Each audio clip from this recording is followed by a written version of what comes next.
Hey, I was busy something up. So, for those who don't know, CTF is basically a challenge that we create.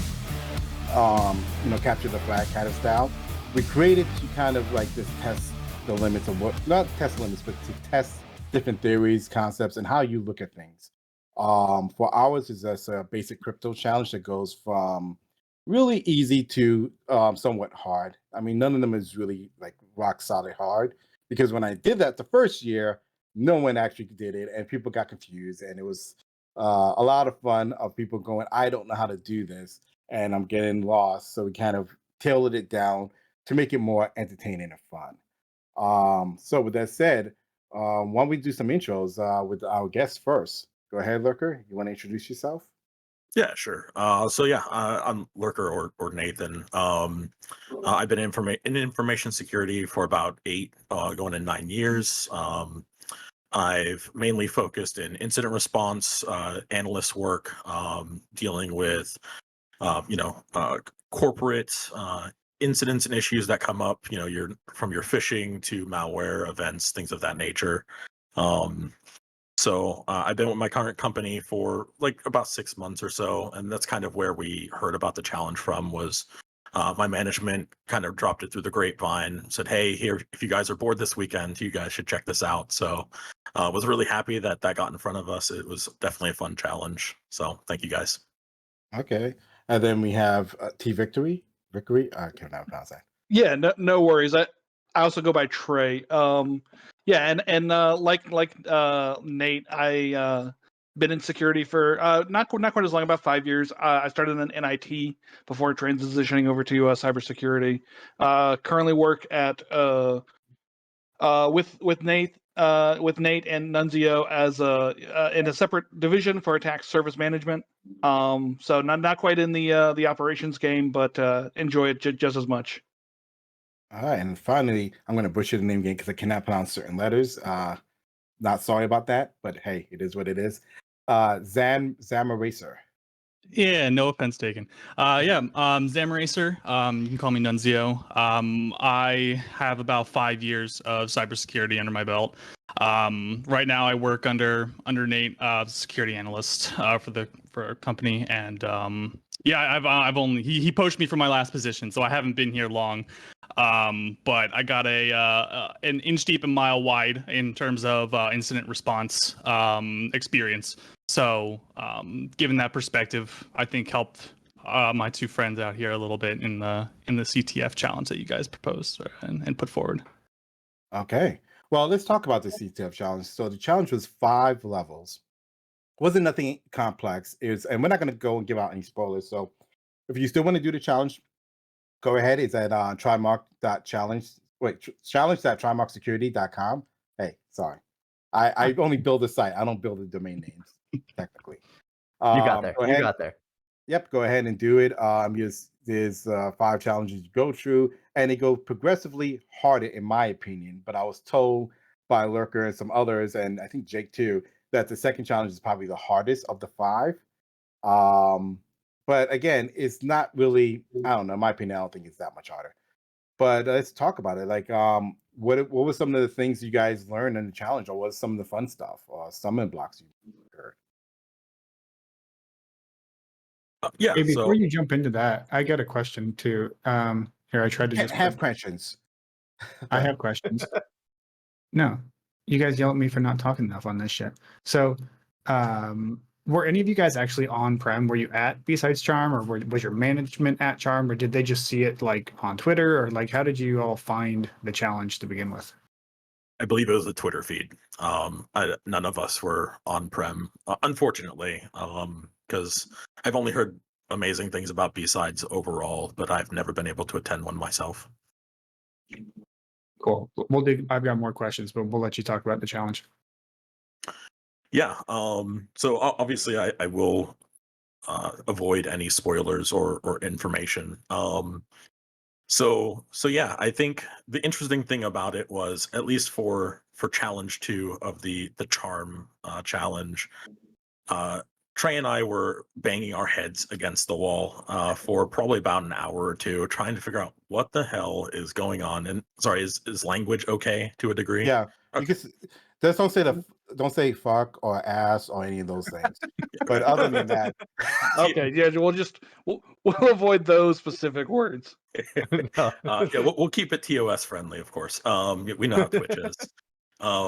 So yeah, we were banging our heads against the wall, and we reached out to Nunzio and like, hey, have you figured this one out? Are like, can you give us any pointers as to like what's going on here? And he's like, yeah, I'm on challenge 4. We're like, what? Are you kidding me? And so, you know, it was kind of at that point like we took a bit of a collaborative approach. You know, we worked together on a call. You know, in a lot of cases, you know, we were working individually, but kind of bringing things together of interesting things to point out and note, you know, as we were moving through them. yeah, and I think that's the best thing about a challenge. Like, it's like not only, I mean, there's some people who like to go solo with challenges and just kind of do themselves to prove themselves, kind of things. But I think when you work in a group, that is when you really have the most fun out of it. Like, even if you don't win first place, it is what it is. But it's just like you guys are going at it. It's like going. I don't know if any of you guys worked in the government sector or anything like that. But it's similar to that, where you're in working on a campaign or working on engagement. If you've done red teaming before, for anyone out there, and you just, you know, you can see it. You can see the horizon. You can see the end goal. And you guys just going out there, just hammering it out, and this, you know, then you have stories afterwards about all the struggles and all the dumb stuff you did, and all the, you know, the red herrings that we put into the systems, and it's just amazing. That's what really got me into CTFs, at least. You when you asked me, are you working with this person? Because you guys submitted an answer right around the same time. I swore you were gonna ban us. Oh no, I just thought it was interesting. Like, hey, they both submitted it 2 seconds apart. That is very interesting. And then they did it again. Yep. So did he lie? Did he say, yeah? He went. He went, well, yeah, but I'm not sharing the code. I'm just, you know, we're talking strategy, high level. Yeah, lots of high level, lots of so like great job on the red herrings. Like those were like very nicely done, because I mean we spent collectively probably a couple of hours Friday and Saturday of just like banging our heads against the wall going, is it in the source code? No, we checked the source code. No, let's check all of the functions, go into the JavaScript. I mean, let's pull this apart. I mean, I was decompiling large parts of this web app to get down to the, you know, the stuff that wound up not being important. But that's I'm not going to go into any more details, but very nicely done. Yeah, I had to reel them in a few times because they were getting a little bit too deep, and we noticed a pattern, especially in the earlier challenges. Don't think too hard about it. It's well, the one thing answers right in front of you. The one thing that would have saved a lot of people, and this is a small spoiler, a lot of people would have said, is that based off the challenge, if you actually watch the episode that challenge is circled around, it's like, I think 10-minute episode or 15-minute piece of the episode, all the answers are right there for all the stuff you have to do, because it basically simulated you being in that episode and what was going on during that episode. So we didn't pick up, or I didn't pick up on that, but I did start to do that for all of the subsequent challenges. I went back and watched, you know, the Matrix movies, and, you know, pulled out some of those details, and I was, you know, we're talking about this, I'm throwing these scenes up in YouTube going, parse the dialogue, let's do this stuff, let's pull it apart. So yeah, it was great. You probably seen all my post requests of every single Mr. Robot episode name for answer submissions. So I just want to also say, just to throw it out there, Fresh Baked Cookies is a bitch. I know exactly which one you're talking about. Yeah, that is Oracle. Yeah, I think that's the second one in Oracle, right? Yep. Deceptive, slightly deceptive. Yeah. And that's where those things are just entertainment. I didn't realize I fixed everyone else's video feed except for mine, and I'm getting like cut off. But let me go ahead and fix that. Why don't you go next? Thank you. I was gonna. So I'll ask the guys first, and then you can chime in with your side of the story, because I saw after the fact, I saw some of the Discord banner, and it was like DM me. So when I helped dev test these, because I'm pretty much a CTF noob. I helped him test them last year for Shmoo, and then tested them this year, and I was a little bit better this year. But he was so condescending to me with like his hints that he would give, and he'd be like, "Are you sure you did it right?"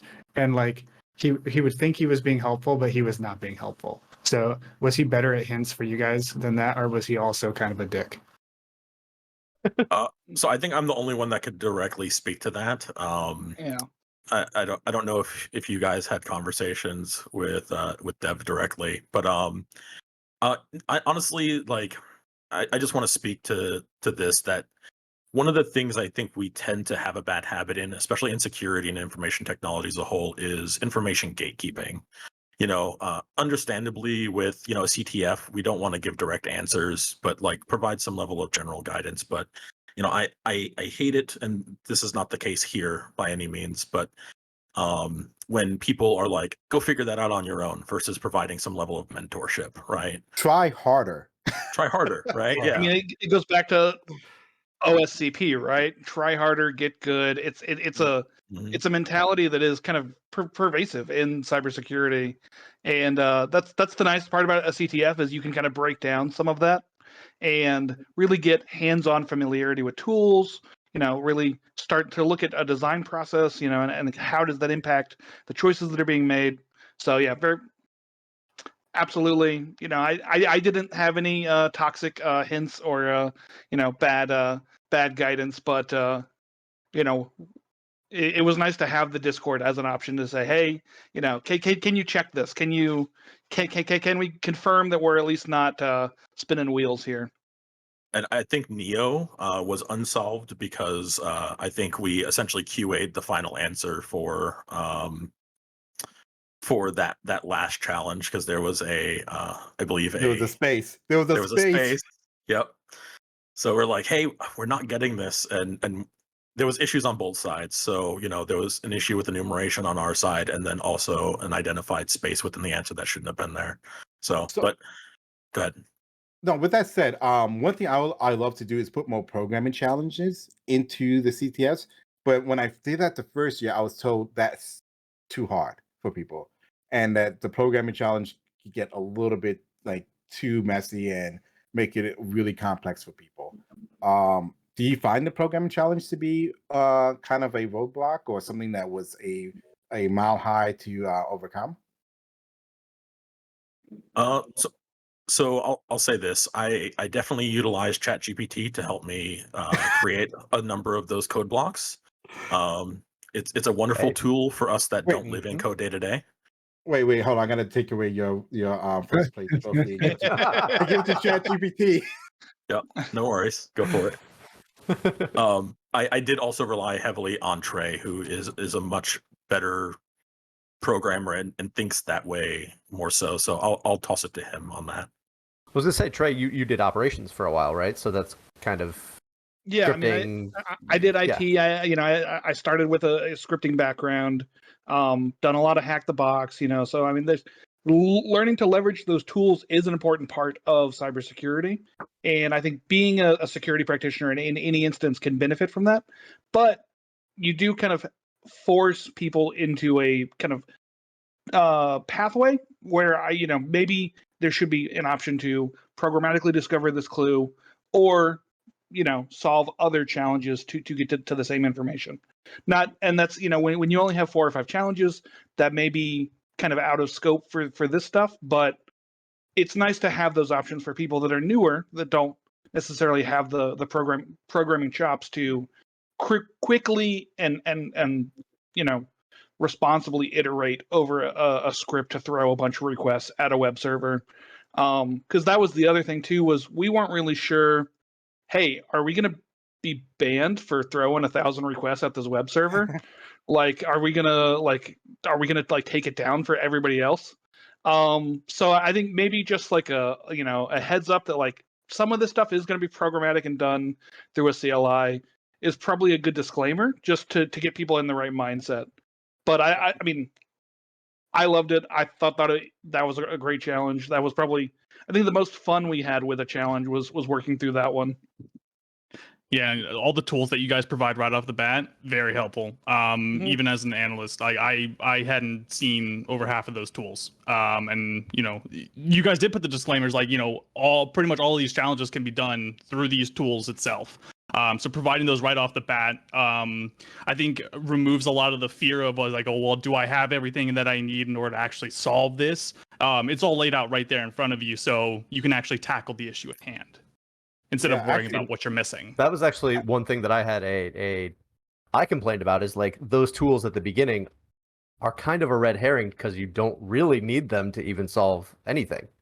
And then I had a couple other people on prem come up to me like, "What are the tools for?" I'm like, "Yeah, I had the same question." But yeah, once you got into the higher level tool or higher level challenges, definitely needed those tools. So yeah. Actually, we have one person who did some of the challenges, like completed, I think 2, maybe 3 of the challenges, all from the phone. That's wild. That's wild. Yeah, and they said without the tools, there's no way they could have got as far as they did. I think at one point they did break out their laptops for some of the challenges, but it was just like, yeah, I got it. I had to go ahead and I was able to use the tools. It's drop. I mean, it was painful. You have to like basically type a lot of things, but it's like he didn't want to break out his laptop, and I was just like, hey, do you, man? If you want to do it on a mobile phone, go for it. I highly recommend at least a tablet or something, but hey, I commend that man. Yeah, absolutely. That is dedication. I also don't think enough people know about CyberChef, and I apologize for interrupting. CyberChef's such a useful tool. Yeah, I mean, well, it is and it isn't. So if you're using CyberChef professionally, download a copy and keep it there. Because I'm not saying they are doing this, but they might be just logging some information that you may not or may not. I mean, I went through the code. It looks really clean. I didn't see anything where it's kind of sending data. But hey, you never know. If you're using it professionally, there is a download and you can run it locally and you can just have it available. But for CTF, who the hell cares? It's great to know. Yeah. I just saw there's a great GitHub that I think Casey Smith posted about CyberChef, like shortcuts on Twitter. It was on Twitter the other day, and there was like 20 like pre-done recipes with like what they are, and the very first thing that they say on that is download a copy. Yep. So yeah. Always is that going to be? Is that in the Discord somewhere? Maybe you could post it. I can find it. Maybe that'd be awesome. I know if Casey doesn't tweet as much as he does. And then the other thing is, the main goal of CTFs though is not really to like expose people to those new ways of doing things, even though most of it is old, and that's like kind of a side effect. The main thing is to kind of break out of the mentality that most people think in, like the standard, oh, I got this is how I think about it. Like, no, like let's break out of things, really look at it from a outside the box approach, and then analyze stuff. Like one of the challenges, you had to go and look at a file that's on almost every website, and most people don't realize how dangerous that file is from an attacker standpoint, because it basically tells you a bunch of information unbeknownst to the person who put it up there. Like it can be leveraged in such ways that it was never meant for. And that's what it is. It's like thinking outside the box. How can these things be used, and how, from an attacker standpoint, it can then help them or aid them in discovering information about your application or what you do. Because when I do any type of web application pen testing, that's the first thing I do is I just go ahead and I do a bunch of reconnaissance and look for information about your site and what's going on. So that's the other thing that I really try to push, is to think outside the box. And for people who can't get it, I get it. Like not everyone can think outside the box. Not everyone has that hacker mentality. This is good entryways to kind of like start getting into that, kind of like start like really feeding it and getting you to start seeing how you think outside the box, and how you can, even if you can't do it natively, create a instruction set, or like Brandon posted up there, like that cheat sheet of some of the things you can look for and do. So if you're a blue teamer, those are things like, hey, I want to check this, I want to check that. Am I doing this? Am I doing that the right way? And so forth. So again, it's hard to get into details without giving out spoilers. But for those who did the challenge, they know exactly what I'm talking about. Sure do. Yeah, we should do a recap after all the the challenges have been posted, and that way we can dive into some of the nitty gritty of what we found. But I'm sorry, Nate, I cut you off there. Oh no, that's okay. I was just gonna say I'd be very interested in a subsection of Dev Badloo's hyper hard challenges, if those are something that you still have sitting out there somewhere, because these were a lot of fun and provided some unique challenges and pathways of thinking. But I mean, I'm always up for something more challenging than those even. Oh yeah, that's what I'm gonna. So it was actually supposed to come out this year and got pushed back because I didn't have enough time to really cook it enough to get it where I wanted. Plus, when we did ShmooCon 2022, it kind of fell apart because it was. I thought it was like a medium. That's how. So ShmooCon 2022, you probably don't see it on the website. What it is all three of the matrices challenges. So it's Neo, Oracle, and Neo Oracle. What's the other one? Neo Oracle. Matrix. Neo. Is this called Matrix? I think It I was don't know. Neo. Yeah. Neo, Oracle, and Matrix. Yeah. Yep. Yeah. So those three were actually one challenge for 2022. And the way it worked was that you go in and challenge, you do Matrix, and then after you finish Matrix, you can take the red pill or the blue pill, and then you go down different paths. And it was a lot, and people just couldn't get their head wrapped around it, or it was just too hard for that event. So that's why we kind of tailor a lot of things back.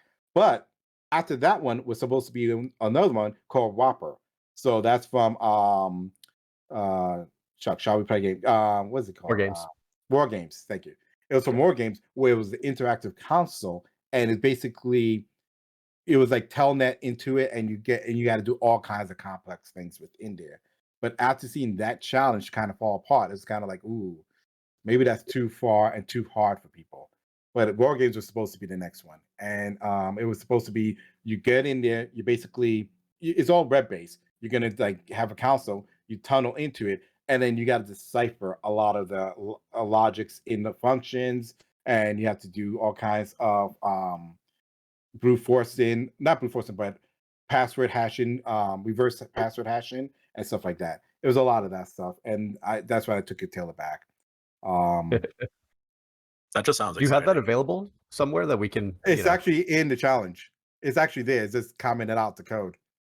So I could kind of resonate it to some degree and put it back up there. I think the only person who's seen it to some degree was Mike from our team. Okay. Mike was the one going, wow, this looks really cool. And I'm like, yeah, but this is a hard one. They couldn't do the medium one. I don't know about putting a hard one up there. So that got delayed. I'll probably release it though for the general public after we do the next challenge, which hopefully we could do B-side Buffalo or B-side Rochester. Hopefully we could help support them and do it for them. Or if you're a B-side out there, you need a crypto challenge, hit us up. It don't cost you anything. We put it out there. The only thing we ask is that you supplement the any prizes or whatever. But other than that, we would host it, build it, do everything for you. Speaking of the next prizes, one did you get y'all's addresses to get a challenge coin? Yeah, I believe you get a Trevor. Yeah. Okay. Yeah. Just want to make sure. guess Thank the you very movie much. Dev forgot.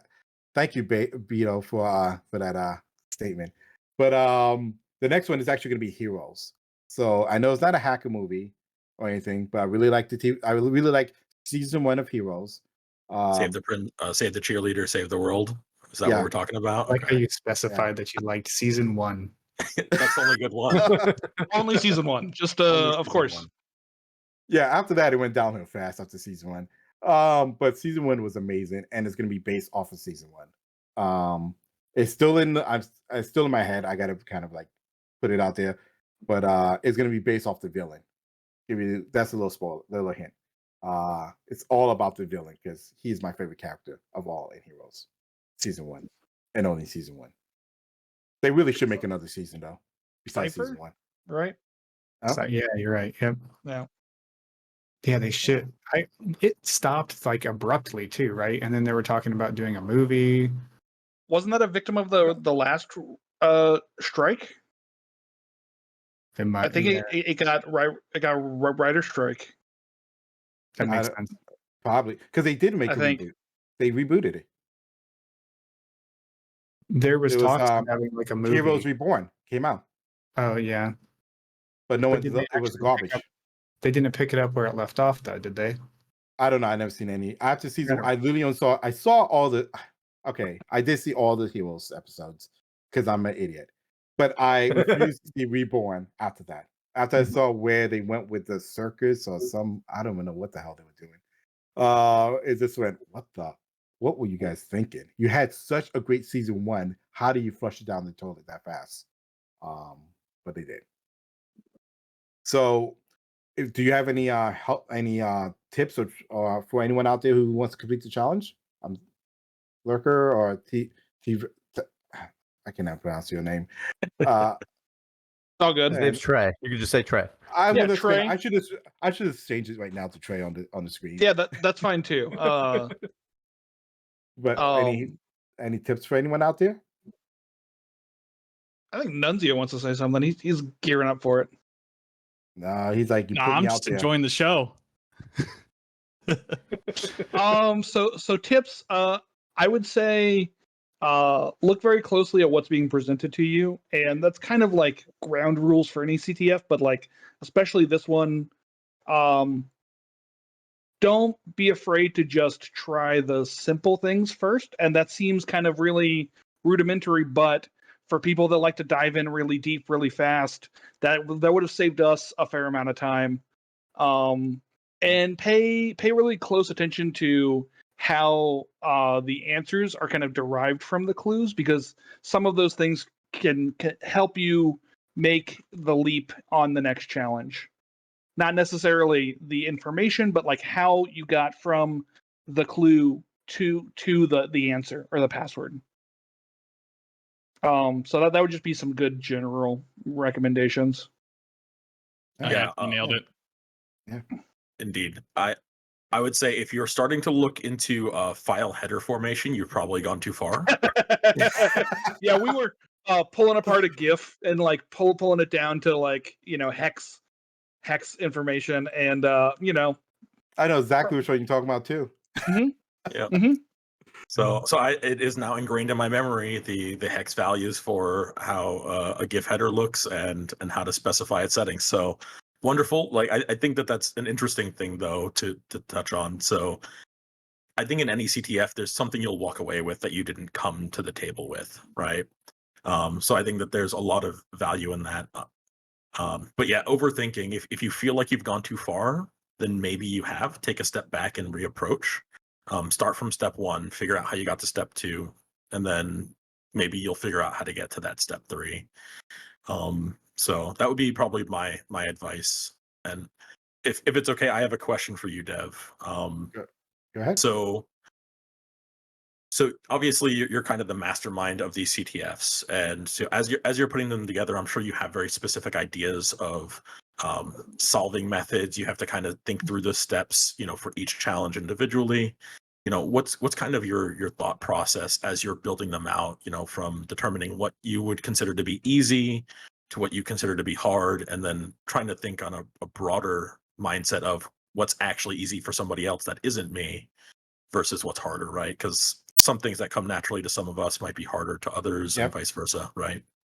Yeah, so the way I look at it is I look at the tools needed to solve a challenge. So the first thing is I create I wish I could share my screen, but I can't.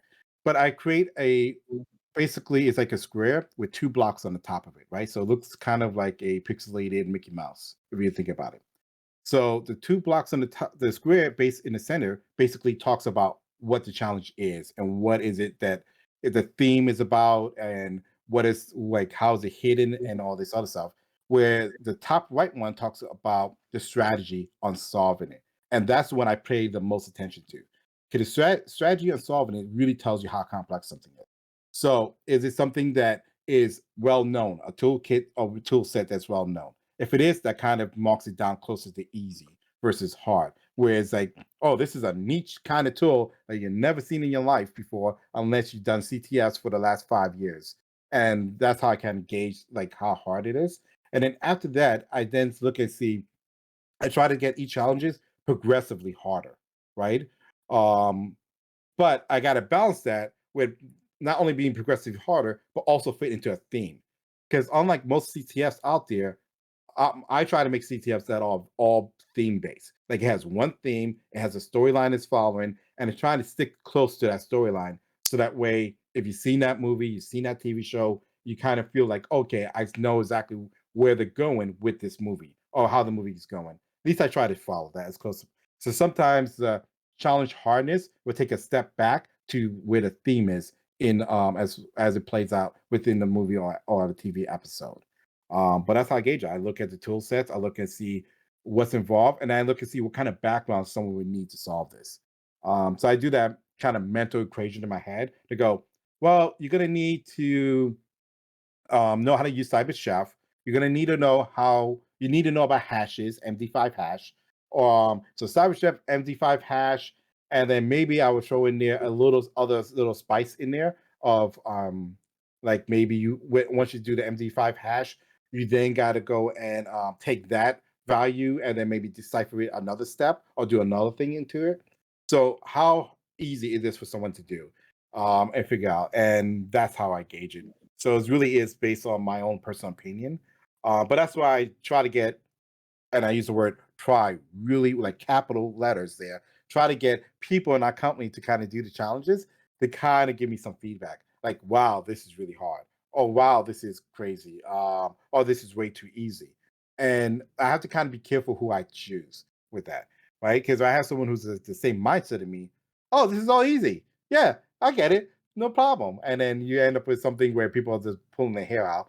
So that's why you got to also make sure I pull a person who's very technical. I pull someone who knows how to turn on the computer, and that's as far as they go. And that's for those who wonder who that is. That's Brandon.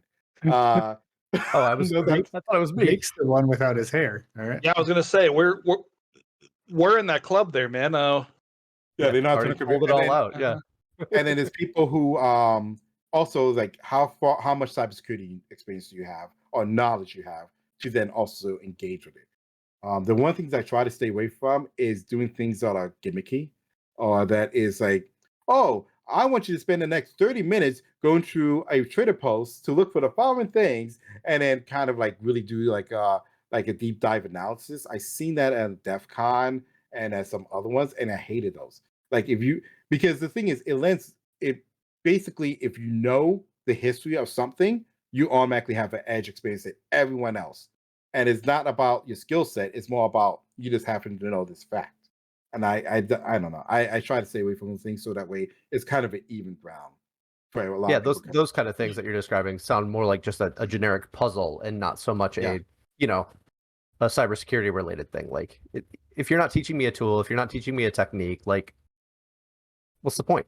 I had one question, which is like, Trey, you said you've done Hack the Box. Other guys, you said you do a little bit of CTFs. Like, how often are you guys doing competitions like this? Myself, not too often. Yeah. I think Nathan, myself, and another one of our team members on our team, we're going to be doing another CTF like competition in the next few months. Yeah, we don't do it too often. Definitely going to try and do them some more though. Yeah, you got the bug, and now you're going for it. Yeah. I mean, so I think the hardest thing is, and you guys could tell me if this is true or not, is finding a team, one that you actually think, like one that you actually can meld together with and actually help each other out with. I mean, that's what I always struggle with, is finding a team that is consistent. Like we were going to do Hack the Box at our company, and besides me and one other person, Brandon, no one else volunteered to do it, and it kind of fell apart. So I always found that to be the hardest piece. Well, it's. Go ahead. I'm Trey. sorry. No, you go. Go ahead. Nope, I insist. Let me let you go. Easy, guys. Easy.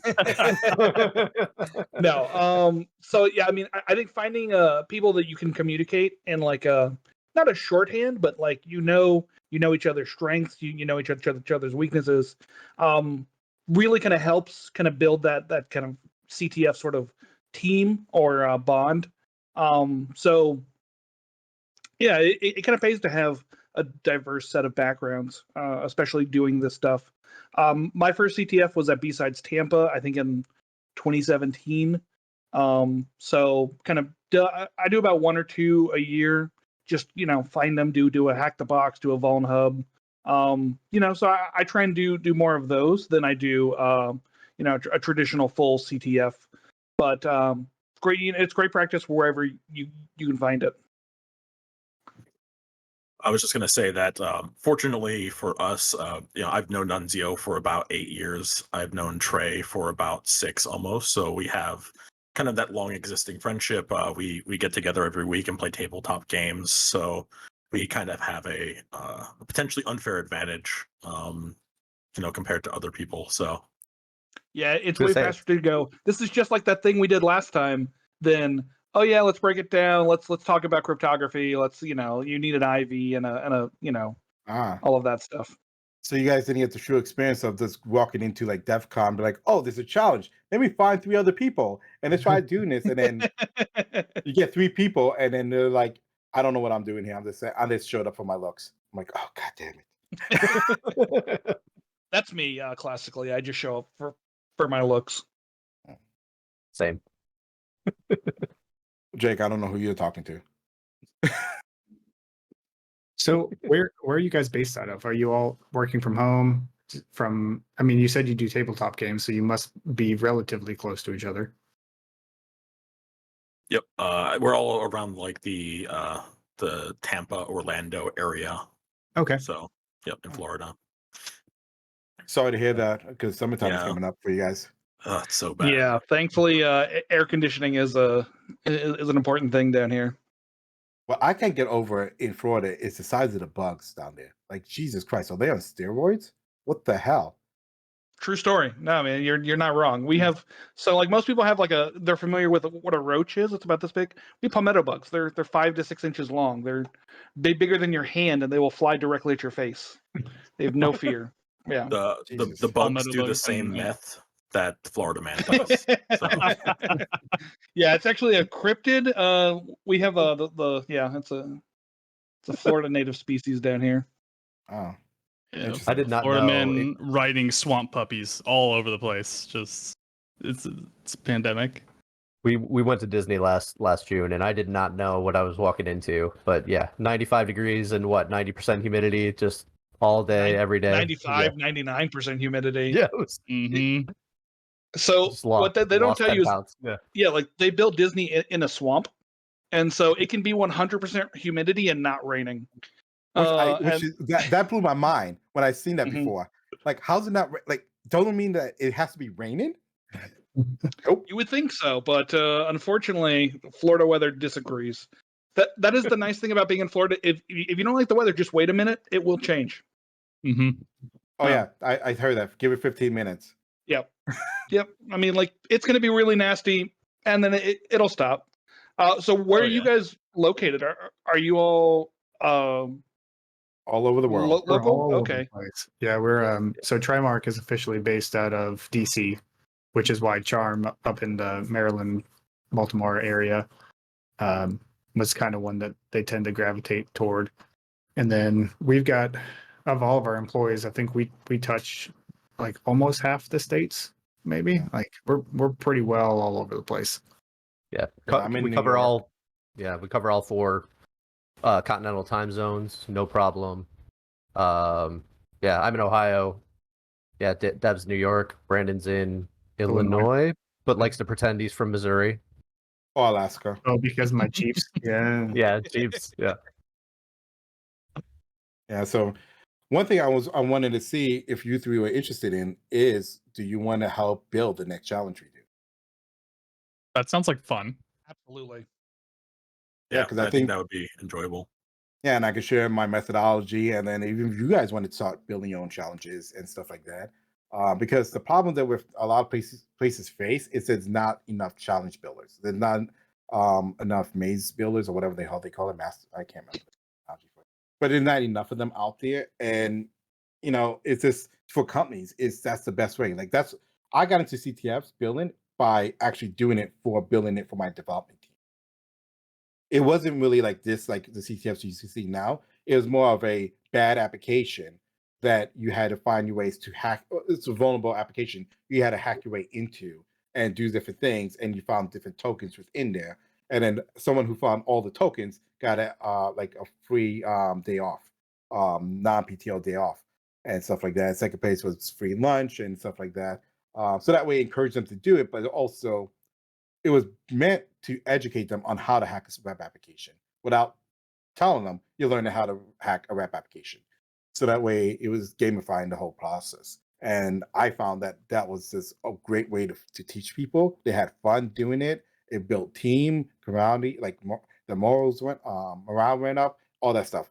And I think more companies should be doing it. Like, take a week, have your team go out there and do these exercises. Have your team build a hack. And if you can't do it, then just build a hacker box team and have your guys go out there. And if you don't get in the top 10, it's fine. That's not the goal. The goal is just to go out there, work as a team, problem solve, learn different methodologies, and really just get to know each other and each other's skill sets. And I think that goes a long way for a lot of companies. How many other folks do y'all work with? So from security operations, probably about 6. Our security team as a whole is maybe about 4 or 5 times that. Okay. So different areas within the company, truly. Sure. So, Gotcha. And how many employees total? I'm just curious. I'm always curious about the ratio. He's trying to hack you, so be careful. He's trying to social hack- engineering you right now. Yeah, this is social engineering, right? Like, We're in the Listen, 100,000 range. you already asked me for my address, and I felt pretty, upset about that. I am such a blue teamer. I wouldn't know what to do with the information if I did it. I'd be like, cool. Well, I can help you lock down your AD. You need that?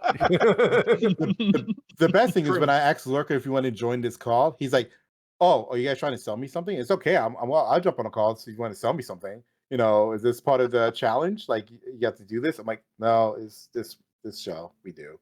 We're a bunch of idiots." So used to, hey, we'll send you a backpack if you sit on the 30-minute call with Trimarc Security. Do you want a I tried water to do bottle and that. a branded screwdriver? Branded screwdriver. Jeez. Best Oh, yeah. screwdriver we all I have. ever owned. Yeah. But to answer your question, I would definitely be interested in, helping with or, learning how to do CTF development, myself, more so with some level of guidance or input, so that would be really cool. I will say, Dev is, even though he plays a jerk on TV, he's a very good mentor. So, yeah. Nice. They usually are. Okay, I'll give you that lunch for free now, Jake. Thank you. Your check is in the mail, all right? Like, let's I don't know. Based on his reaction to that free PTO day, I think that's what he wants. I saw that shock when he said, "Oh, you get a free day of PTO when you solve that challenge." I see you. Jake might try a little extra hard. You can have as many days off as you want. I'm not his boss. I don't really care. That's true. Not my boss at all. So, real quick question for you three, because I keep hearing you guys say you do Hack the Box. Just curious, how far have you got in Hack the Box? Like, what's your rank? not great. I mean, I'll be honest with you. It's something that I'll do on the weekend when I don't have anything else to do, and fortunately you look back and you're like, oh, I did it 5 months ago. All right, well, gotta get back on it. But I've done a couple of their medium and hard boxes, but I don't think it's anything to brag about. I can check actually while Nate answers. I'm still working through like the beginner boxes, but to be fair, I haven't dedicated enough time to it. So red teaming is not something I've been super strong in. In the past, it's something that I want to get better at and continue to develop. But I still find challenge in some of the easier hack the box scenarios. Yeah, I'm in the same boat. Mostly focused around blue team stuff, not red team hack the box. So I definitely haven't been there as much as I would like to. Have you guys done Try Hack Me at all as well? Mm-hmm. That one, I feel like I've liked that one a lot better, just because I feel like it provides a little bit more of that background that you might desire from like the blue team side. I loved, and I would encourage anybody to go. I don't even know if you can go back and do the Advent of Cyber that they did in December. It was a new challenge every day, and it was like a 5 to 15 minute challenge that they would release a new one, and they gamified the entire thing, so it told a story throughout all 30 days, and they went all the way through something as simple as like just taking a hash and reversing, putting it through Crackstation or whatever, to doing like a game hack where they built a game and they would teach you how to adjust the parameters of the game, and they did all sorts of really interesting things, and they walk you through the entire thing. So I thought that was pretty sweet. Sounds really cool. Yeah. So no pressure, and you don't have to say it was mine or whatever. But just going around the room like quickly. Just wondering, what was your favorite CTF you ever done? Again, you don't have to say mine. You can say something totally different. It is Jake, you start. I'm such a noob. Just running through the Over the Wire series was a ton of fun for me. It was something I did on the weekends, and spend 5 minutes here, 5 minutes there, and like they're not super hard, but they kind of got me back into that way of thinking. So the best one I've done this year is Devs. Big surprise. It's the only one. Oh, okay. Sorry, buddy. So I don't have to send that termination letter. Got it. Good job. Wait a second, you're not my boss. We just talked about this. No, he can't approve PTO, but he can't approve permanent PTO. That's a different thing. Unpaid PTO. Yeah, you're promoted to customer, right? That's how that goes. No, I think my favorite CTF was probably Neo. I mean, Neo was a lot of fun. So that was great. I mean, not to, Brown knows the host here, but it was great. And not to carbon copy Trey's answer, you can tell the care and love that go into the CTFs that you guys provide on the site, which is kind of why I asked you about your methodology as you're developing them. And Neo, while it was considered the hardest one, I think for me it provided the most rewarding experience when we get that aha moment and kind of hit that submit, and you finally stop seeing the wrong password, right? Yeah.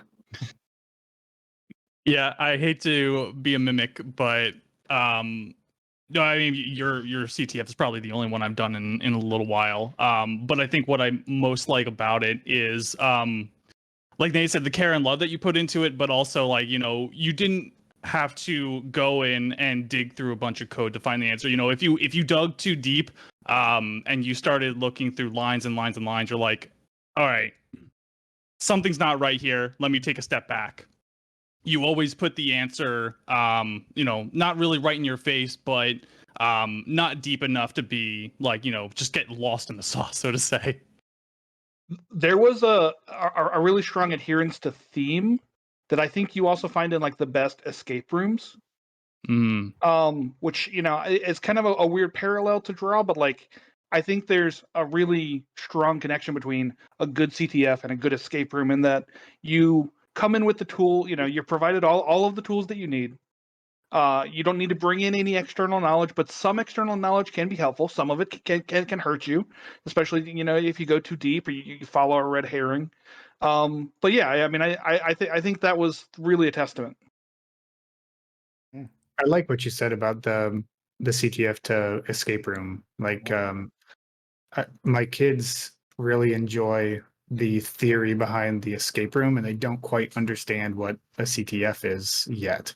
So I've played with that a couple times. Right. So my favorite one is the one that I wrote, Dev, Nice. which was more of an escape room, like for kids, and it was. But Brandon, locking kids in a basement is not really an escape room. Yeah, there's no answer. Yeah. They got out. It's fine. Yep. After the 15 minutes were up, and I got my nice break. Okay, I mean, if that's whatever. So let's do go around room because we're almost near time. Wow, that time went by pretty fast. So Sure let's start did. with you, Jake. Go ahead. Any last Actually, thoughts or comments? I want to introduce maybe a new segment. Uh-oh. Let's talk about a win. Win you've had this week. Just a win you've had this week. Okay. Could be anything. Yeah. Dev, kick it off A win I had this week. this week. Oh man. It's It really can go hard up to say. until Saturday of last week. Last weekend, since Actually, it was 7 days. just getting the feedback from the challenge. That's probably my biggest win. I mean, that wasn't technically. I don't know. I guess that counts until because it was Saturday. But yeah, getting the feedback and hearing people actually enjoying it. I mean, when you build something like this, and then like the first time we did it, you didn't really get a lot of feedback, or you kind of outside the feedback loop, it's really hard. And you're kind of like, oh man, did this really suck? Are people liking it? Like, what's going on? Especially because I wasn't at the B side this year, so it's like, oh my god, so trying to figure that out, trying to no, but then getting that feedback, and it felt rewarding. Like, okay, I got enough energy to do it again, one more year. So. Nate, what you got? What's your win for the week? It's hard to say. I mean, definitely several like work related wins that I can't really talk too much detail, but NDA, I got it. yeah, but I mean, things are great. So yeah, I'll just leave it at that. Love it. Brandon. I like how you're mixing. Oh, I see what you're doing. You're going down Twitch, aren't you? Yeah, I guess. You are now.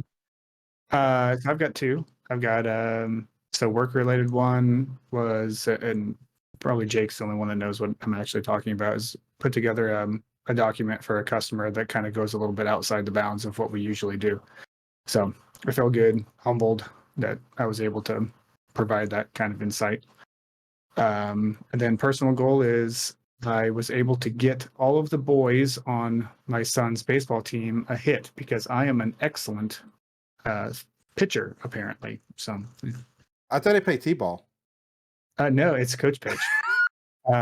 And if they don't hit my pitch, then we get out the T, and it's like the T of shame. T of shame. Well, that's great. Those are some good wins. I think for my win, being invited here to do this with you guys, this was a great experience. It was a cool thing to do, cool thing to talk about.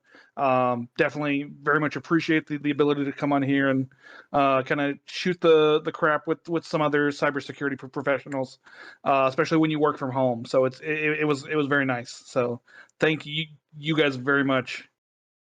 Yeah. And Nunzio, what you got? Yeah, I got 2 wins. I mean, I started at this company fairly recently under Nate.